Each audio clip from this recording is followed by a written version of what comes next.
Assalamualaikum warahmatullahi wabarakatuh.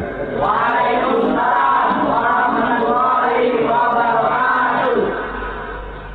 Alhamdulillah wassalatu wassalamu ala sayyidina Rasulillah sayyidina wa maulana Muhammad ibn Abdullah wa ala alihi wa sahbihi wa mawala.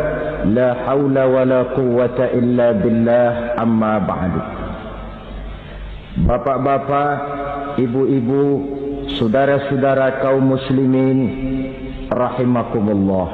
Rangka memperingati Maulid Nabi besar Muhammad sallallahu alaihi wasallam. Yang penting dari peringatan Maulid ialah membicarakan bagaimana sebenarnya identitas umat Rasulullah sallallahu alaihi wasallam. Sebab apa? Adalah suatu hal yang wajar bahwa seorang pengikut menyesuaikan tingkah laku, gaya hidup dengan orang yang diikutinya. Jangankan di dunia ini, di akhirat nanti identitas ini akan dimintakan pertanggungjan jawab dan akan ditanyakan kepada kita.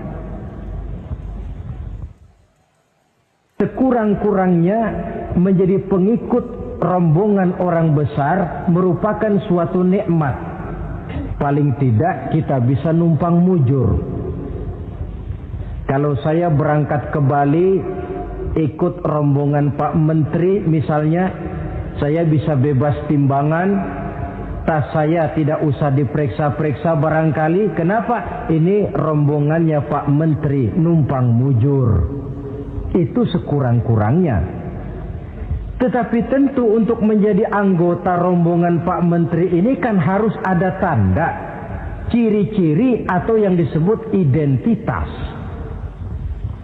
Kalau kita mengaku dan memproklamirkan diri sebagai umat Nabi Muhammad, sebagai pengikut beliau, apa sih identitasnya, ciri-cirinya? Inilah yang akan kita bicarakan pada kesempatan ini, bersumber dari surah Al-Fatah ayat 29. Allah Subhanahu wa taala menjelaskan Muhammadur Rasulullah, bahwa Nabi Muhammad itu adalah utusan Allah, pesuruh Allah. Walladzina ma'ahu, dan orang-orang yang bersamanya, orang yang mengikuti ajarannya, para sahabatnya, kita ini para pengikutnya, mempunyai ciri atau identitas. Dalam ayat ini ada 5 ciri yang dijelaskan. Pertama, asyidda'u 'alal kuffar. Pengikut Nabi Muhammad bersikap tegas kepada orang-orang kafir.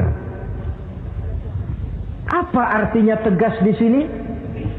Saudara-saudara, tegas di sini artinya bukan main marah-marahan, tidak ngajak berkelahi, bukan juga menantang perang. Tegas di sini artinya mempunyai prinsip, mempunyai garis yang nyata di dalam keyakinan beragama.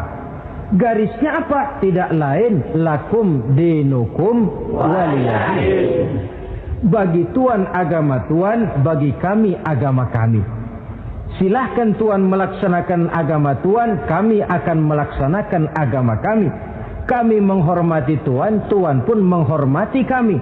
Tetapi soal agama tidak usah dicampur adukkan.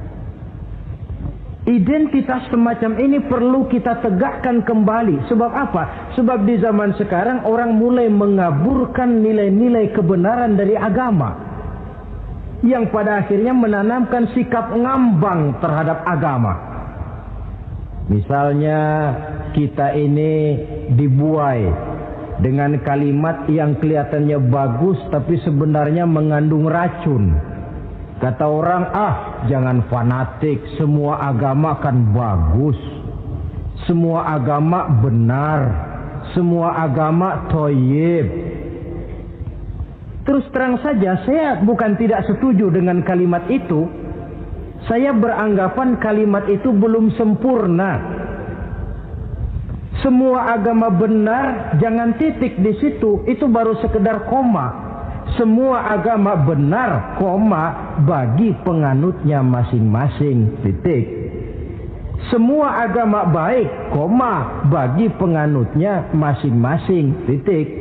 Bagi kita yang muslim, yang benar, Islam. Dan seorang muslim yang berani membenarkan semua agama. Seorang muslim yang berani berkata semua agama benar, sekurang-kurangnya munafik kalau tidak menjadi murtad. Wah Pak, itu namanya fanatik dong. Betul. Yang tidak boleh kan fanatik kepada suku, yang tidak boleh kan fanatik kepada guru, tapi fanatik kepada agama dalam arti berpegang teguh kepada agama merupakan bagian daripada kehidupan beragama. Hanyalah kalau umat Islam ini fanatik dengan agamanya, dia akan konsekuen, baik melaksanakan, mengamalkan maupun mengembangkan agamanya. Saya cinta kepada suku saya, tapi tidak lalu fanatik. Cinta suku boleh, fanatik kepada suku salah. Cinta kepada guru bagus, fanatik kepada guru jelek. Cinta kepada agama bagus, fanatik kepada agama wajib. Hanya dengan fanatik kepada agama orang konsekuen. Yang jelek itu kan kalau sudah fanatisme kesukuan. Contoh, misalnya mentang-mentang orang Sunda, lalu ngomong saya ogah dengerin ceramah. Kenapa? Ustaznya bukan orang Sunda sih. Ini nggak bener, emangnya Nabi Muhammad kelahiran Ciamis? Kan tidak.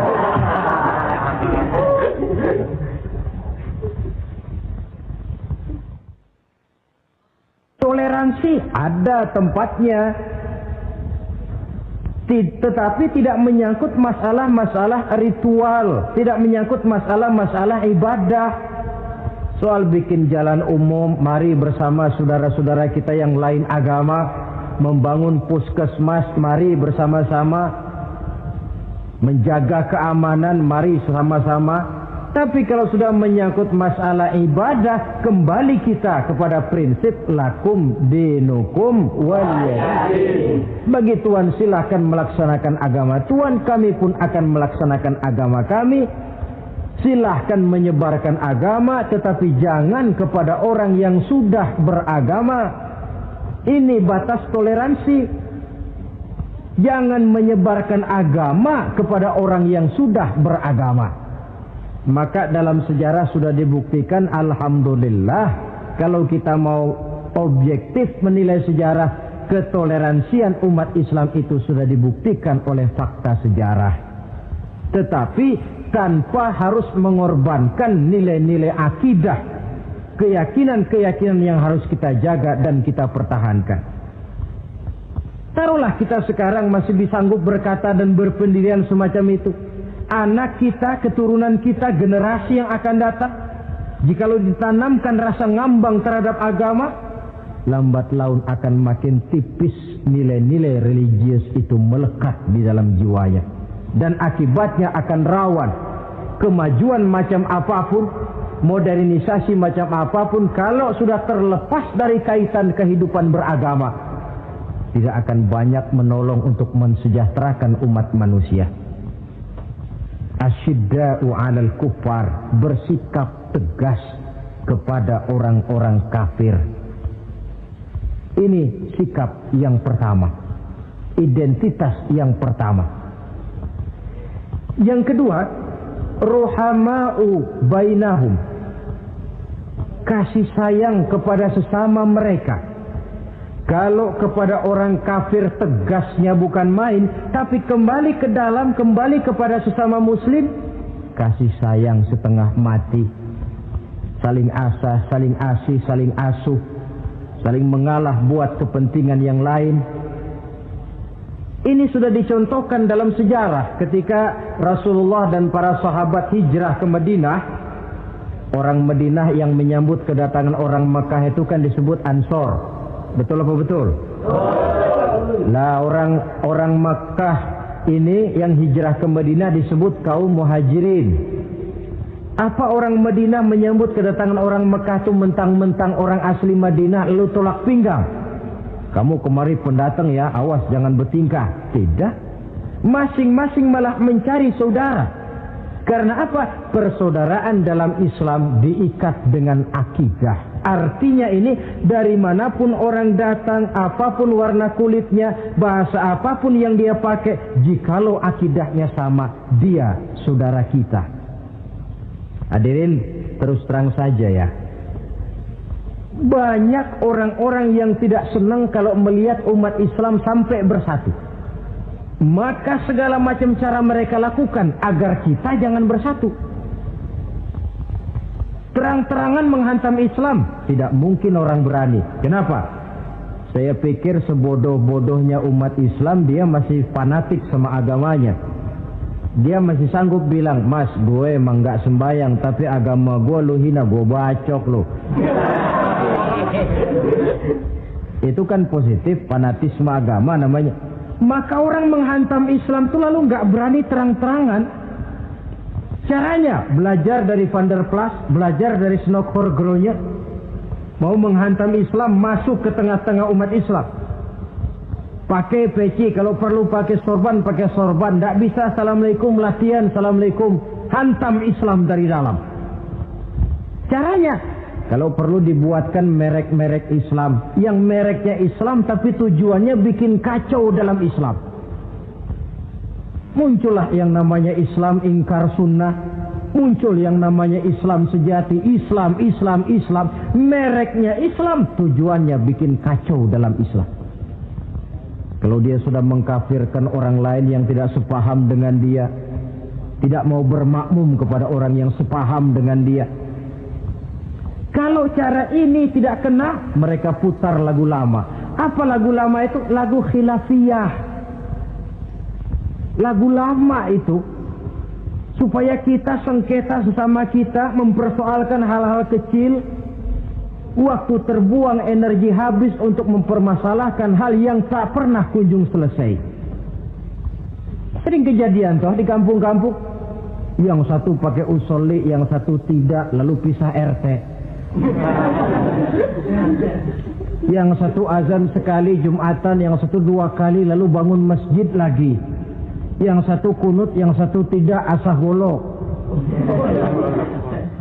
Persoalan yang semacam ini sampai kiamat tidak akan kunjung selesai. Oleh karena itu potensi yang besar ini tidak tersalurkan dengan wajar karena kita centang perenang di dalam, tidak pandai menjaga kesatuan dan persatuan sebagai modal dasar untuk berbuat yang lebih baik. Adalah lebih baik kita ini mencari titik-titik persamaan dan bukan memperbesar pola perbedaan. Ruhama'u bainahum, kasih sayang sesama mereka. Imam Ghazali memberikan contoh, kun kal yadain wala takun kal uzunain. Hai umat Islam, hiduplah kamu seperti 2 tangan. Saling asah, saling asih, saling asuh, saling mengalah buat kepentingan yang lain. Coba lihat 2 tangan kita, rukunnya bukan main. Kalau tangan kanan maju ke depan, kata yang kiri, oke, saya mengalah. Dia mundur ke belakang. Kiri di depan, kata kanan, sekarang giliran saya ngalah. Dia mundur ke belakang. Akhirnya kita jalan lenggang. Enak nggak dilihat orang? Coba kalau nggak ada yang mau ngalah. Tangan kanan ke depan, kata yang kiri, gue juga bisa. Dia ke depan lagi. Depan kayak robot kita jalan. Lalu mekanisme kerjanya. Tangan kanan kerjanya bagus-bagus toh. Salaman tangan kanan, tanda tangan tangan kanan, hitung duit tangan kanan, ambil kue tangan kanan. Kiri nggak pernah protes, tahu posisi. Memang tugas saya bidang pembersihan, ya pembersihan saja dilakoni.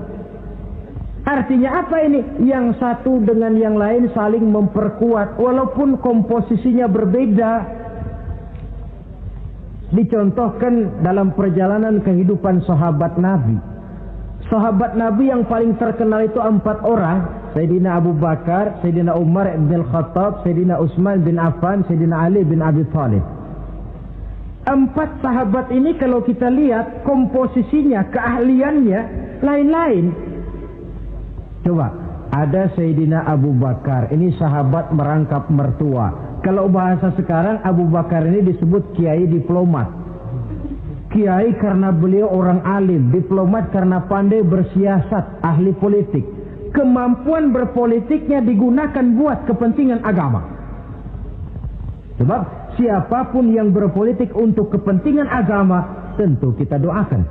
Tetapi siapapun yang jual agama untuk kepentingan politik, kita juga berdoa. Cuma tentu doanya lain dengan yang berpolitik buat agama tadi.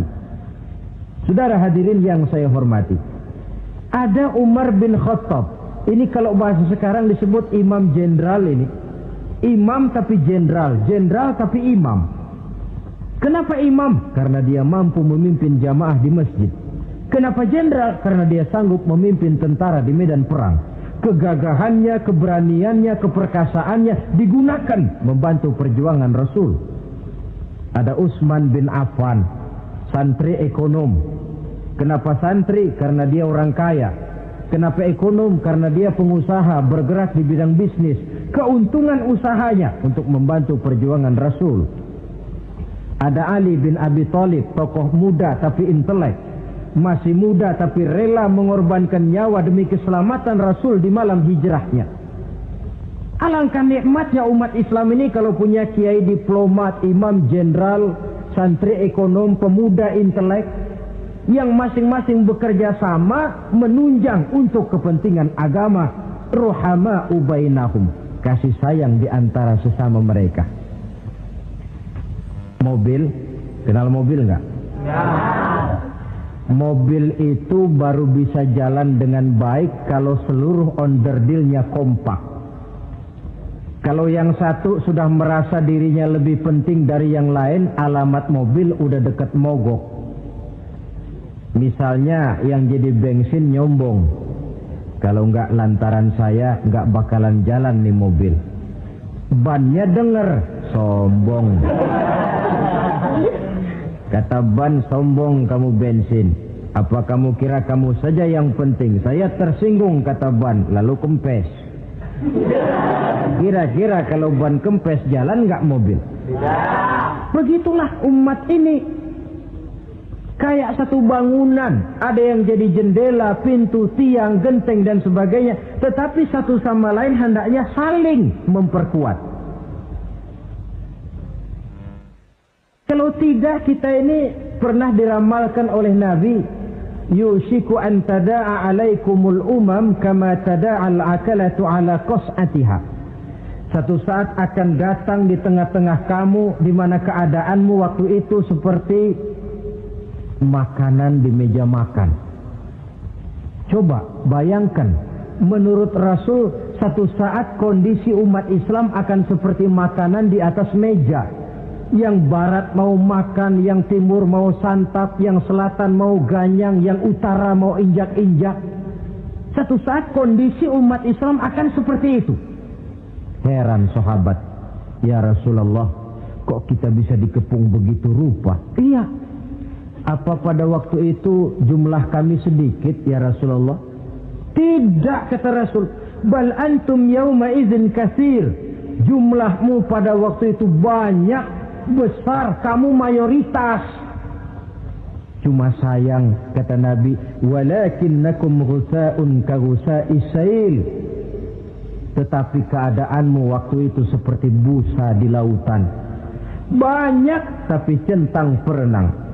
Banyak tapi tidak punya daya dan kekuatan. Dipermainkan gelombang lautan, dihempaskan ke tepian pantai tanpa punya makna dan arti.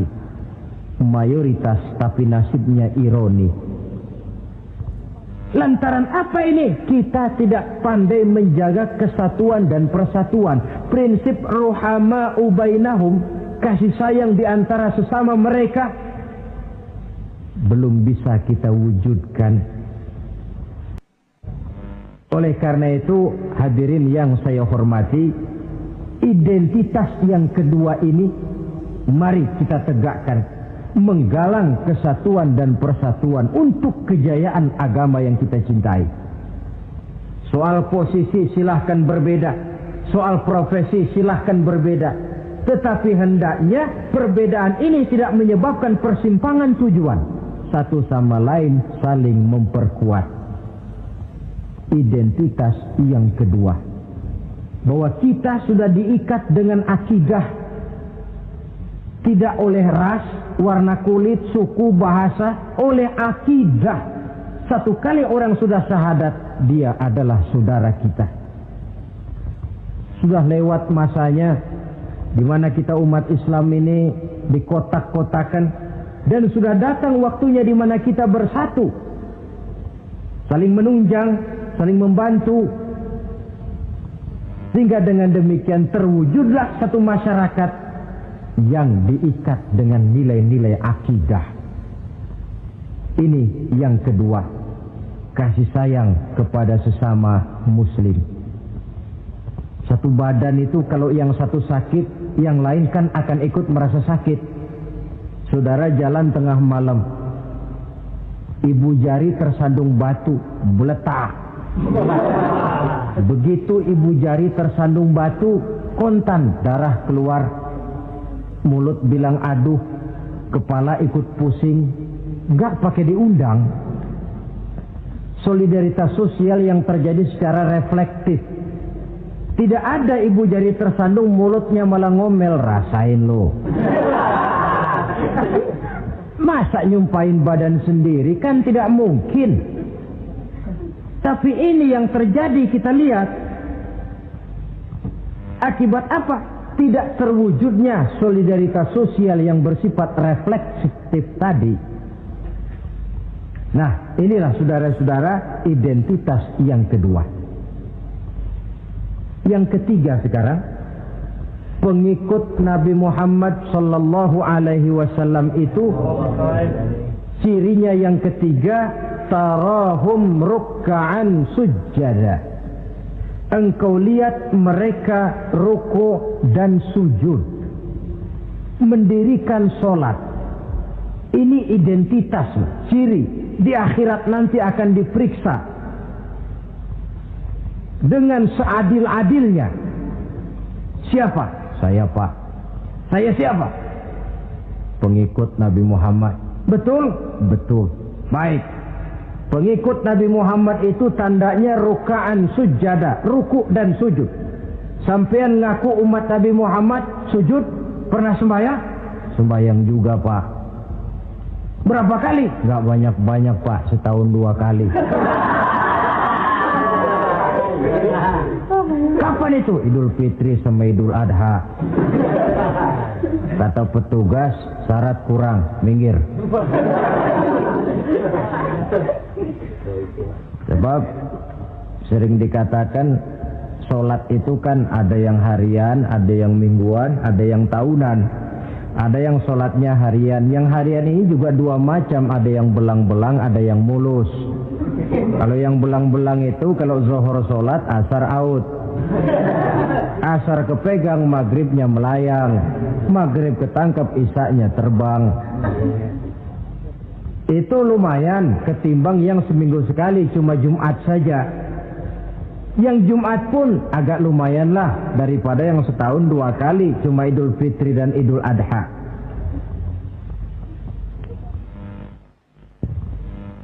Tetapi bagaimanapun juga sholat ini memang merupakan keperluan dalam kehidupan kita. Ciri identitas yang memperkaya kepribadian. Pengikut Nabi orangnya ruku dan sujud. Sehingga di zaman sahabat tadi kondisi mereka digambarkan kalau siang seperti kuda perang, tetapi kalau malam seperti pendeta. Maksudnya apa? Di medan perang mereka gagah, tapi kalau sudah ruku dan sujud bukan main khusyuknya. Ruku dan sujud. Dengan kata lain, ciri pengikut Nabi Muhammad orangnya mendirikan sholat, Nah, masalahnya sekarang apa perlunya sholat dalam kehidupan kita? Yang jelas dia untuk menggembirakan Allah kok. Se-ASEAN orang tidak ada yang sholat, Allah tidak akan berhenti jadi Tuhan. Manfaatnya akan kembali kepada kehidupan. Nah, apa perlunya sholat dalam kehidupan kita? Ada beberapa hal yang bisa kita angkat ke permukaan tentang perlunya sholat ini. Jadi sholat itu perlunya kita, sehingga suatu saat nanti kita tidak lagi berkata saya wajib sholat, tapi kita akan berkata saya perlu sholat. Apa perlunya sholat dalam kehidupan kita? Pertama, sholat itu membuat orang rendah hati, tidak melonjak menjadi angkuh dan sombong. Yang kedua, sholat itu membuat orang tahu diri. Yang ketiga, sholat itu mendatangkan ketenangan jiwa dan ketentraman batin lantaran orang punya sandaran vertikal kepada Allah. Sehingga agama menekankan benar ini, bukan cuma untuk kita, tapi juga anak kita, keturunan kita. Sehingga Nabi mengajarkan, ajari didik anak-anakmu sholat pada umur 7 tahun. Kalau umur 10 tahun mereka sudah berani meninggalkan sholat, pukul. Bukan dengan tujuan menyakiti, tapi mendidik anak supaya disiplin dengan sholatnya. Kayaknya kita yang hidup di zaman serba modern ini, soal anak mau sholat atau tidak, kayaknya orang tua itu, kalau istilah anak sekarang, cuek-cuek aja. Jarang yang mengadakan inspeksi, pengecekan anaknya sudah sholat apa belum. Lalu sholatnya disiplin apa tidak. Jarang yang memberikan sugesti dan rangsangan supaya anaknya mendirikan sholat. Saya jarang mendengar orang tua muslim yang berkata, nak, kalau kau hafal Fatihah dengan artinya bapak beliin sepatu baru. Nak, kalau kau hafal juz amma, bapak beliin sepeda. Sugesti untuk hal-hal yang bersifat agama sangat langka. Tapi kalau sudah hal-hal yang bersifat umum, wah, nah, kalau kamu lulus nanti SD ya, kita piknik ke Tangkuban Perahu, lulus SMP tur ke Bali, lulus SMA piknik ke Singapura. Rangsangan dan dorongan, baguslah itu. Tetapi alangkah akan lebih bagusnya jika untuk hal-hal yang bersifat agama kita pun sanggup memberikan sugesti, rangsangan dan dorongan kepada anak-anak kita. Sehingga sejak kecil mereka sudah terbiasa dengan sholat. Sejak kecil mereka sudah disiplin dengan sholatnya. Sebab kalau tidak, kayu itu kalau mau dibengkokkan pada saat dia masih kecil. Kalau sudah besar baru mau dibengkokin, repot kayu itu. Membentuk orang soleh itu harus dimulai sedini mungkin. Karena itu salah satu fungsi solat Allah jelaskan, inna sholata tanha 'anil fahsya wal munkar. Bahwa solat yang dikerjakan dengan betul mampu mencegah manusia dari perbuatan yang keji dan munkar. Jadi dengan kata lain, orang yang disiplin dengan solat terpeliharalah dirinya dari perbuatan yang keji dan munkar.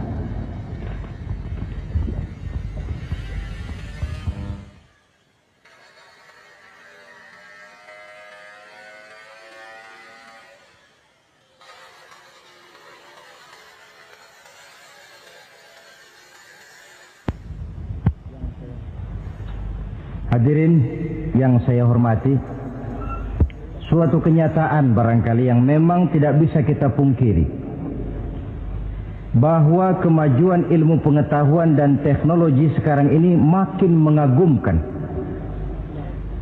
Dunia seolah-olah telah dirombak oleh manusia dari sebuah daerah kosong menjadi gedung-gedung pencakar langit yang tinggi. Orang sudah bertandang ke bulan, dan dalam beberapa tahun mendatang boleh jadi akan bertandang pula ke planet-planet lainnya. Kekurangan air minum bisa diatasi dengan penyulingan air laut. Kekurangan areal pertanian bisa diatasi dengan merombak gurun pasir yang gersang dan tandus menjadi sawah ladang yang menghasilkan kebutuhan hidup manusia. Tapi seiring dengan itu menjadi pertanyaan, makin sejahterakah umat manusia? Tercapaikah kebahagiaan? Pada sisi lain kita melihat kemajuan itu melahirkan hal-hal yang tidak kita harapkan. Apa yang kita sebut dengan penyakit dunia modern, yang rupanya makin banyak dokter, makin banyak juga penyakit, makin banyak rumah sakit, makin aneh nama penyakit. Pola yang paling berbahaya ialah jikalau kemajuan itu menyebabkan manusia sampai mendewa-dewakan ilmu dan teknologi. Dan ini yang sering saya istilahkan dengan berhala abad 20. Kalau dulu orang menyembah berhala yang namanya Latta, Uzza, Manat, Hubal, orang zaman sekarang secara tidak langsung banyak yang menjadi penyembah komputer, penyembah sains dan teknologi, mendewa-dewakan otak, lalu lupa bahwa sepanjang yang bisa dilakukan oleh manusia adalah berusaha dan berusaha, sementara ketentuan mutlak datang dari Allah Subhanahu wa ta'ala. Disinilah perlunya ruku dan sujud, agar manusia tahu benar hakikat dari mana dia datang, di mana dia sekarang, mau apa dia di sini, dan kemana dia akan pulang. Oleh karena itu, pada kesempatan ini saya mengajak, marilah identitas ini kita tegakkan dalam diri kita, menjadi pengikut yang ruku dan sujud di hadapan Allah. Sebab di sana terdapat sumber kekuatan, baik dia kekuatan batin, kekuatan jiwa, kekuatan dalam semangat perjuangan, kekuatan dalam menegakkan yang ma'ruf dan menghancurkan yang munkar. Sandaran kita kepada Allah. Saudara mungkin masih ingat ketika Rasulullah dan Abu Bakar hijrah, mereka berdua tidak langsung ke Madinah tapi berada di Gua Sur 3 malam 2 hari lamanya. Orang kafir Quraisy yang mengejar sampai juga di mulut gua itu. Andai kata mereka menengok saja ke bawah, sudah kelihatan Nabi dan Abu Bakar, tapi mereka tidak menoleh. Nabi dengan mantap berkata kepada Abu Bakar, "La takhaf wa la tahzan ya Abu Bakar, innallaha ma'ana." Abu Bakar, kau tidak usah takut, tidak usah sedih, Allah bersama kita. Ucapan ini mantap kalau diucapkan oleh orang yang ruk'an sujada, benar-benar sujud kepada Allah, mempunyai backing yang tidak kepalang tanggung, yang serba maha. Yaitu kalau memang saudara perlu cari backing, jangan kolonel tanggung, jangan brigjen tanggung, carilah backing yang serba maha, maha gagah, maha kaya, maha tahu, maha segala-galanya.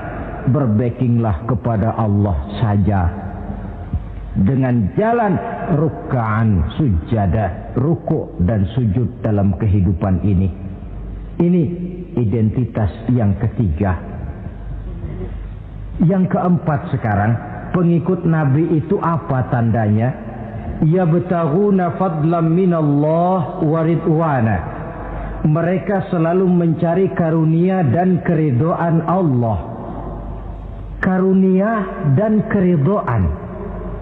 Jadi tidak hanya mencari sekedar karunia, tetapi juga mencari ridho. Oleh karena itu seorang pengikut Rasul, di dalam dia berdagang misalnya, dibatasi oleh pertanyaan, cara saya ini Allah ridho apa tidak? Dia cari rezeki, dibatasi oleh pertanyaan, Allah ridho apa tidak? Dia menginginkan jabatan yang tinggi, tapi tetap dalam kerangka pertanyaan, kalau cara ini Allah ridho apa tidak? Sehingga tidak lantas menghalalkan cara apapun halal asal tujuan tercapai, itu kan caranya PKI.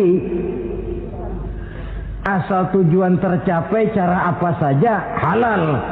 Seorang muslim pengikut baginda Nabi tidak diajarkan semacam itu.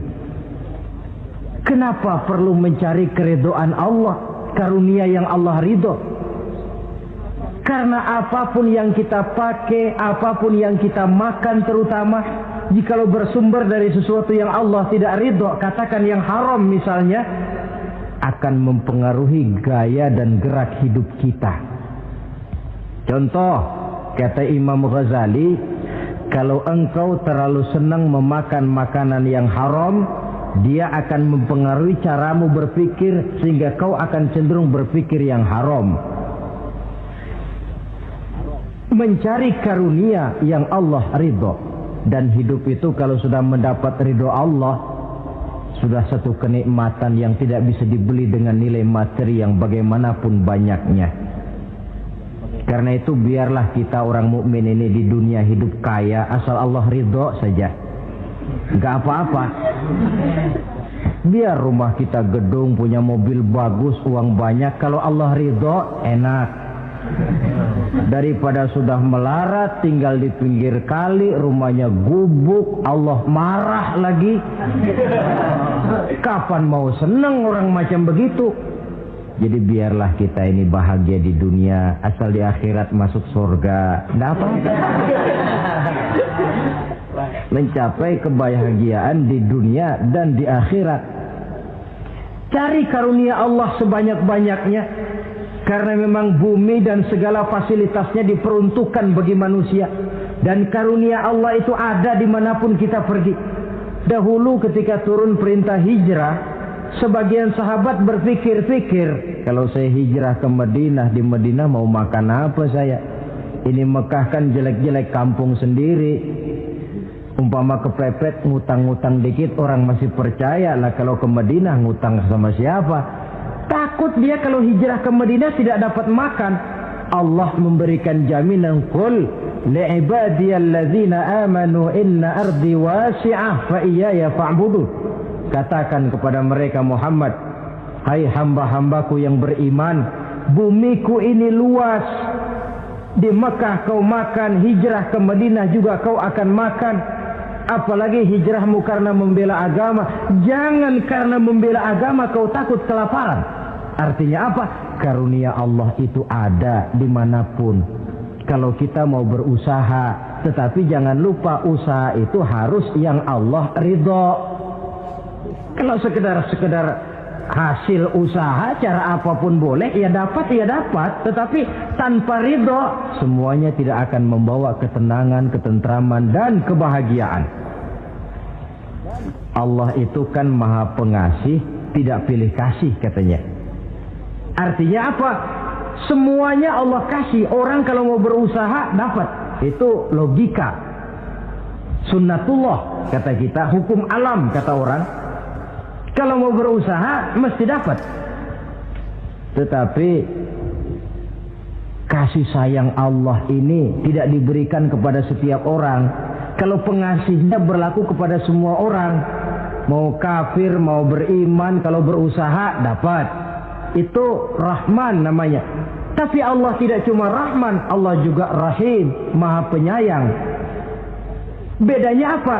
Orang yang dikasih itu belum tentu disayang. Tetapi kalau disayang mesti dikasih. Kalau tidak dikasih tentu ada pertimbangan lain untuk kepentingan kita. Misalnya anak kita baru kelas 1 SMP datang, Pak beliin motor buat sekolah. Kita lalu menilai anak ini nggak ada motor saja kadang-kadang jarang sampai ke sekolah, apalagi dibeliin motor, bisa dari rumah berangkat ke sekolah nggak sampai. Tidak dibelikan bukan karena tidak sayang, justru karena sayangnya ada pertimbangan lain untuk kepentingan si anak. Tetapi kadang-kadang anak sendiri berpikirnya lain. Bapak katanya sayang, minta dibeliin motor saja tidak dibelikan. Dia menilai orang tuanya tidak sayang. Padahal justru sayangnya lalu tidak dibelikan. Begitulah satu contoh kecil dari keridhaan Allah ini. Jika Allah sudah memberikan ridhonya kepada kita, segala yang kita mau diberikannya. Kalau tidak juga diberikan, tentu ada manfaatnya untuk kemaslahatan kita. Allah Maha tahu. Misalnya orang mengeluh, saya akan sembahyang rajin, ngapa rezeki seret bener sih? Apa saya berhenti lagi sholat? Allah lebih tahu. maslahatnya. Barangkali potongan kayak kita ini kalau diberikan rezeki banyak sedikit lalu berhenti ke masjid. Rezeki lu segini aja dah, lu jadi rajin ke masjid. Ada manfaatnya buat kepentingan kita. Mencari karunia yang Allah ridho. Dalam alam yang terbentang luas ini karunia Allah terhampar luas. Tinggal kita mencari, dan untuk mencari itu diperlukan keahlian. Keahlian hanya timbul karena pendidikan. Makin ke depan persaingan hidup makin tajam tanpa membekali diri. Terutama generasi kita yang akan datang, anak-anak kita. Boleh jadi mereka akan tersudut ke pojok-pojok kehidupan untuk kemudian lebih banyak jadi penonton daripada sekedar pemain. Dan kerugian akan kembali kepada kita. Karena itu cari karunia Allah sebanyak-banyaknya, tapi dengan garis bawah yang Allah ridho. Sekali lagi, carilah karunia Allah sebanyak-banyaknya dalam kehidupan ini, tetapi dengan menggarisbawahi yang Allah ridho. Inilah identitas yang keempat. Yang kelima sekarang, identitas yang terakhir, simahum fi wujuhihim min atharis sujud. Di muka mereka ada tanda bekas sujud. Ini pengikut Rasulullah sallallahu alaihi wasallam. Bekas sujud, iya.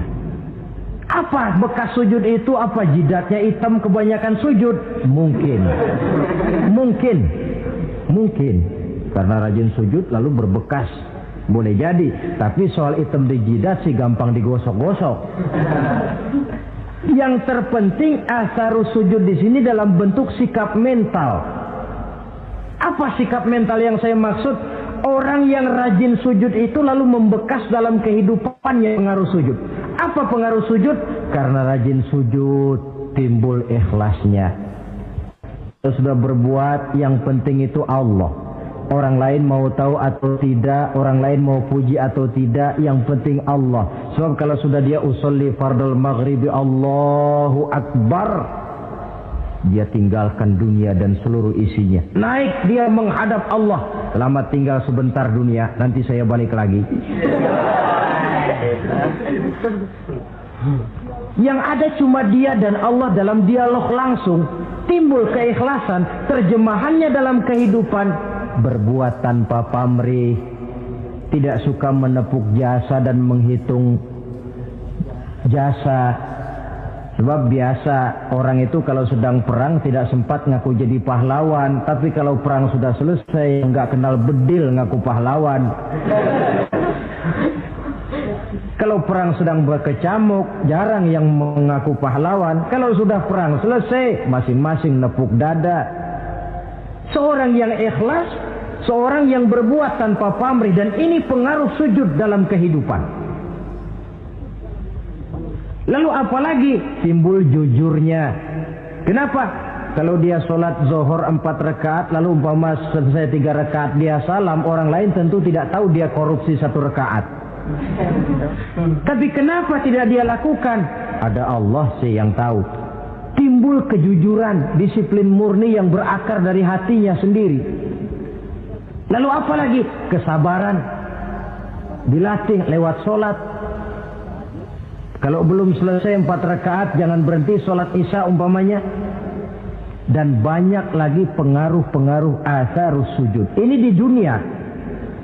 Di akhirat nanti kata Nabi, inna ummati ya'tuna yaumal qiyamah ghurran muhajjalin min asaril wudu. Umatku di hari kiamat nanti akan datang menghadap Allah dengan muka berseri-seri dari sebab air wudu. Mukanya bersinar-sinar karena di dunia rajin wudu. Sehingga barangkali di akhirat nggak perlu ngaku-ngaku kita. Ya Rasulullah, saya umatmu, tidak perlu. Rasulullah lihat sendiri, wah ini mukanya bersinar-sinar. Ta'ali ummati, umatku sini, umatku sini. Kalau di dunia rajin kena air wudu. Ya rajin wudu artinya kan rajin sholat. Masa ada orang wudu aja nggak sholat, kan model. Kalau muka tidak pernah tersentuh wudu, kalau muka tidak pernah sujud, teriak-teriak kita mengaku, ya Rasulullah saya umatmu ya Rasulullah. Kata Rasulullah, enggak ada umat saya yang dekil kayak sampean.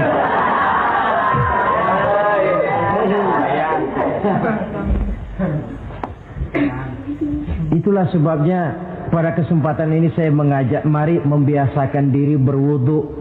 Tidak cuma untuk sholat. Saudara mau berangkat ke kantor, wudu dulu, bagus. Saudara mau pergi berdagang, wudu dulu, cakep. Saudara mau pergi kuliah, mau pergi sekolah, wudu dulu, bagus. Di samping kebersihan jasmani, juga kebersihan rohani.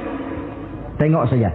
Kalau kita membasuh tangan pada saat wudu, mulai Allahumma inni as'aluka yumna wal barakah wa a'udzubika minasyu'mi wal halakah. Itu kan yang kita baca.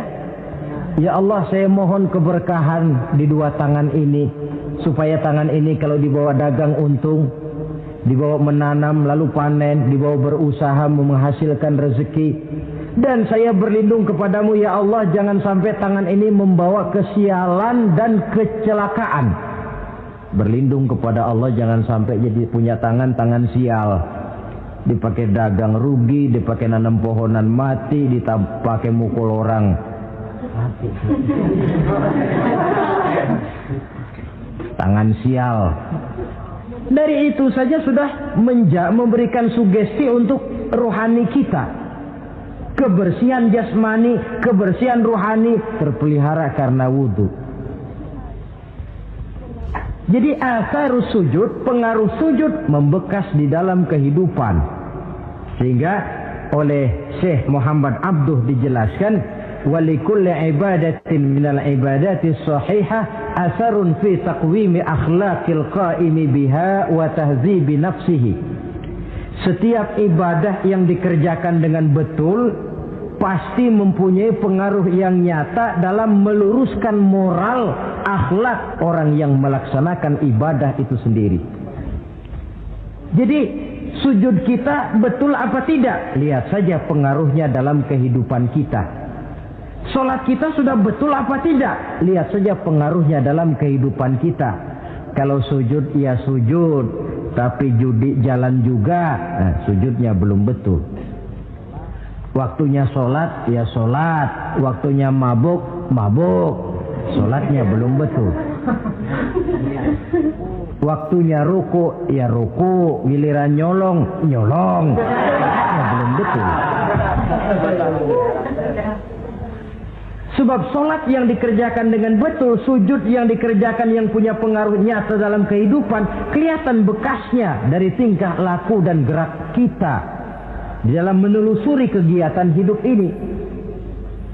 Maaf, dengan sedikit pahit barangkali kita memang harus berkata, masih banyak di antara kita umat Islam ini yang melaksanakan ibadah hanya dengan prinsip asal sekedar gugur kewajiban.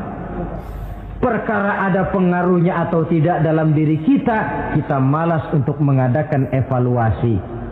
Akibatnya ibadah yang kita kerjakan tidak mempunyai pengaruh dalam membentuk kepribadian kita. Orang yang mengucapkan syahadat ada pengaruh dalam jiwanya. Orang yang mendirikan sholat ada pengaruh dalam membentuk kepribadiannya. Orang yang melaksanakan puasa ada pengaruh dalam perkembangan jiwanya. Orang yang mengeluarkan zakat ada pengaruhnya dalam mengelola hartanya. Orang yang melaksanakan ibadah haji ada perubahan dalam kegiatan hidupnya. Dari yang negatif kepada yang positif tentunya. Simahum fi wujuhihim min athari sujud. Di muka mereka, di muka pengikut Rasulullah ini ada tanda pengaruh bekas sujud. Karena rajinnya dia melaksanakan sujud di dalam kehidupan ini. Nampak pengaruh yang nyata di dalam kehidupannya, dalam gerak dan tingkah lakunya. Saudara hadirin, ma'asyiral muslimin rahimakumullah. Inilah 5 identitas yang harus kita tegakkan jikalau kita mau jadi umat yang konsekuen. Tidak sekedar bangga-banggaan menyandang titel umat Nabi, apalagi konon mengharapkan syafaatnya di akhirat nanti, padahal sebagai pengikut kita tidak menyesuaikan diri dengan yang kita ikuti. bagaimana mau mengharapkan fasilitas yang namanya syafaat? Bahwa syafaat pertolongan Rasul itu ada, tetapi fungsinya kan ibarat orang punya kain, syafaat itu nambel. Saudara punya kain, sobek-sobek sedikit, ditambel oleh yang namanya syafaat. Sholat kurang sedikit, ditambel oleh syafaat. Sodakoh ada campur riya sedikit, tidak karena Allah sedikit, syafaat. Jadi kalau punya kain sobek ada syafaat. Nah kalau kainnya tidak punya, yang mau ditambel apanya? Sholat tidak, puasa tidak, di akhirat aman dah dapat syafaat. Tentu terlalu berlebihan, terlalu optimis mengharapkan sesuatu yang kita memang tidak punya modal dasar untuk memperolehnya. Baiklah ya, kesimpulan. Pertama, sebagai pengikut kita harus menyesuaikan diri dengan yang kita ikuti. Identitas. Suatu umat hanya akan berwibawa, hanya akan dihitung dan dipandang orang kalau dia tegak dengan identitasnya. Kalau macan sudah kehilangan sifat galaknya, orang tidak takut lagi kepada macan. Dan kalau kambing sudah kehilangan sifat jinaknya, banyak orang takut miara kambing. Kalau umat Islam sudah kehilangan identitasnya, dia akan menjadi umat yang kehilangan wibawa dan tidak pernah ditakuti oleh musuh-musuhnya. Seenaknya saja orang mengacak-acak kehidupan kita sebagai umat kalau tidak punya identitas. Yang kedua, kesimpulan yang kedua, identitas itu bisa kita ringkaskan. Pertama, tegak dengan keyakinan inna dina indallahil Islam. Menumbuhkan fanatisme agama dalam arti berpegang teguh kepada agama. Menempatkan toleransi pada tempatnya yang wajar. Tidak mencampur adukan semua agama. Tegas di dalam mempertahankan akidah. Kemudian yang ketiga, perlu menegakkan solidaritas sosial yang bersifat reflektif untuk menegakkan wibawa kita sebagai umat, supaya potensi dari umat yang mayoritas ini dimanfaatkan oleh umat itu sendiri. Kalau tidak, kita cuma akan menang jumlah saja, menang bilangan, kuantitas yang tanpa kualitas. Dan kalau ini yang terjadi, nasib kita akan seperti buih di lautan. Banyak, tapi kata orang kampung cuma menang geroyokan. Tidak punya daya dan kekuatan, dicampakkan orang ke kiri dan ke kanan, hanyut oleh arus. Bukan menciptakan arus, tapi malah hanyut oleh arus. Bukan menciptakan model, tapi malah mengikuti model. Bukan menciptakan irama tersendiri, malah diatur oleh irama orang lain. Ini yang menyebabkan ironi. Tegaklah dengan kesatuan dan persatuan, dengan lebih memperbanyak mencari titik-titik persamaan dan bukan memperbesar titik-titik perbedaan. Yang keempat, rukuk dan sujud sebagai sandaran vertikal kepada Allah. Selama kita umat ini masih rajin rukuk dan sujud, selama itu pula nilai optimisme masih ada dalam jiwa dan diri kita. Ya Allah, persilahkan orang memperlakukan kami sesuka hatinya, tapi kami yakin ya Allah, Engkau tidak akan mendiamkan. Satu saat pertolonganmu mesti datang. Itu akan mantap kita ucapkan kalau kita melaksanakan rukuk dan sujud. Tertimpa tangga, jatuhnya sakit, ketimpa tangga lagi, musibah yang beruntun. Rukuk dan sujud sebagai sandaran vertikal. Yang kelima, karunia Allah dan keredoan Allah jangan dipisah. Cari karunia sebanyak-banyaknya, tetapi dalam batas-batas yang diridhoi Allah. Sebab kalau tidak, karunia itu akan makin membuat kita jauh dari Allah. Ilmu karunia itu. Tapi kalau tidak dari Allah, Nabi ingatkan, man izdada ilman wa lam yazdad huda, lam yazdad minallahi illa bu'da. Orang yang bertambah ilmu tapi tidak bertambah hidayah, dia hanya akan semakin jauh dari Allah.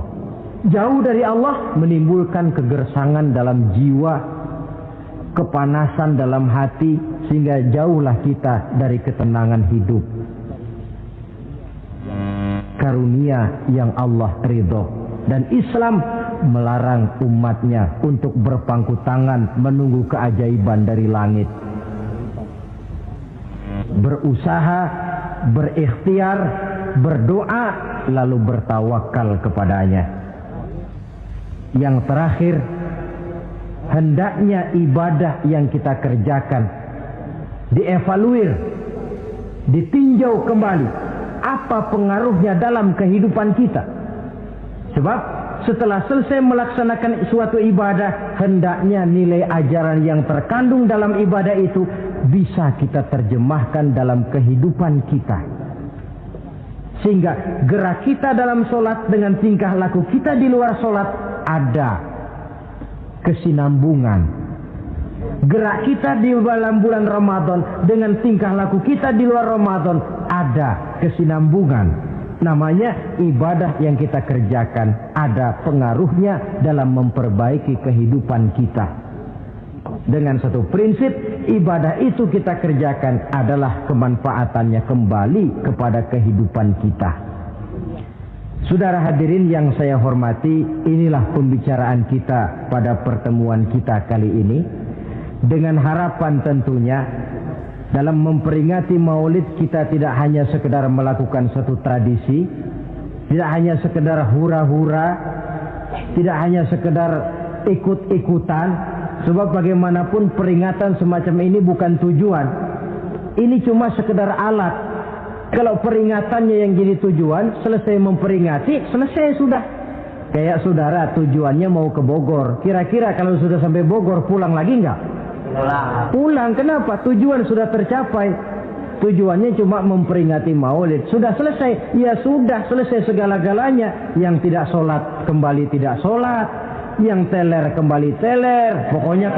Pokoknya kan udah Maulid. Itu kalau dijadikan tujuan. Maulid sekali lagi bukan tujuan, cuma sekedar alat. Tujuan kita diantaranya mencari identitas, menyesuaikan diri sebagai seorang pengikut dengan Rasulullah yang kita ikuti itu. Inilah pembicaraan kita kali ini. Mudah-mudahan 5 identitas ini Allah berikan kekuatan untuk bisa kita tegakkan dalam diri kita masing-masing, sehingga kebanggaan sebagai pengikut Nabi dibuktikan dengan amal perbuatan kita. Terima kasih banyak atas segala perhatian. Mohon maaf atas segala kekurangan. Usikum wa iyaya bitaqwallah. Wassalamualaikum warahmatullahi wabarakatuh. Waalaikumsalam warahmatullahi wabarakatuh.